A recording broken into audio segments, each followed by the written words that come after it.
Баршаңызға қайырлы күн достар. Бүгін сіздерге құрамы өте қарапайым, үйдегі бар заттардан жасалынатын дәмді, нәзік, үлпілдек болып шығатын жүрекше пирогының рецептімен бөлісемін. Барлық құрамын осы видеоның астына описанияға жазып қоямын.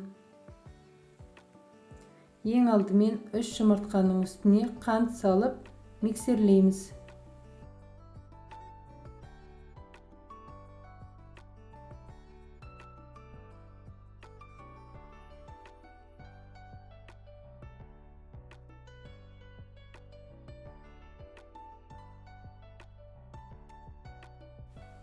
Содан соң сұйық май, сүт құйып араластырамыз.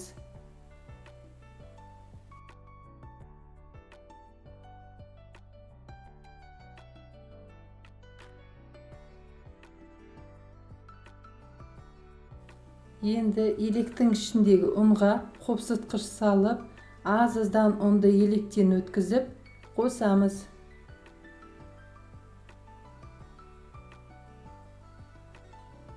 Осылай ұнымызды салғаннан соң миксерді қоспай араластырып аламыз. Содан соң миксерімізді қосып миксерлейміз. Сол кезде ұнымыз жан жаққа шашырамайды.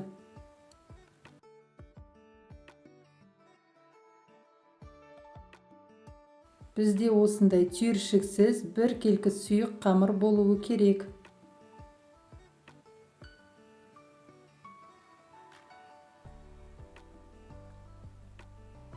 Бөлек ыдысымызға 1,5 ас қасық қамырды алып, үстіне 1-2 тамшы бояғыш қосып, біркелкі болғанша араластырамыз. Менде гелевый бояғыш, құрғақ бояғышты да қолдануға болады.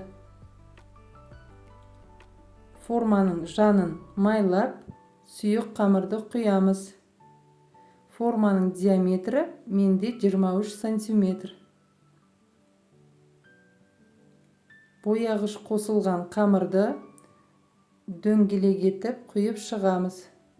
Қасықпен де құйсаңыздар болады.